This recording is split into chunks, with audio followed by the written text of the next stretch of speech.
İhlas bir ikisi de mi?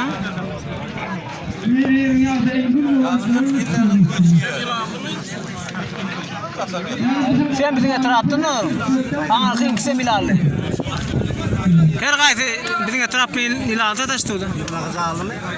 O zalı. Şuradan yıkılış son finalda aklarımız aldı. Arslan. Arslan. Sağdan haberdar ol. Uzakta yine yanlıştım. Çok sana haberdar. Sağdan haberdar ol. Kovup bitin işte. Bitin. Olacak var da. Ya arkana ya bitin. Ayağım tuttum abi. Ay kuval tutuyorum onu yok. Kızal kalıyor da orada uykuyoruz.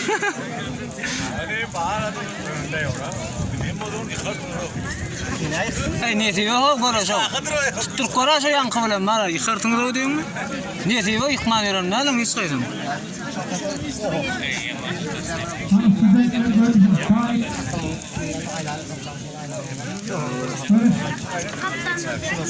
Bilyen adam yok man yıkıyor diyenler yok.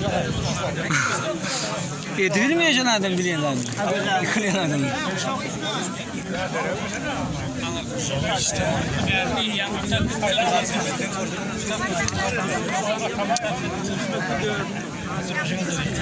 Ayla değilin. Değilin ayla. Sonra olanın akım doğru geliyor. Ondan başka olan doğru geliyor. Ne yaptı?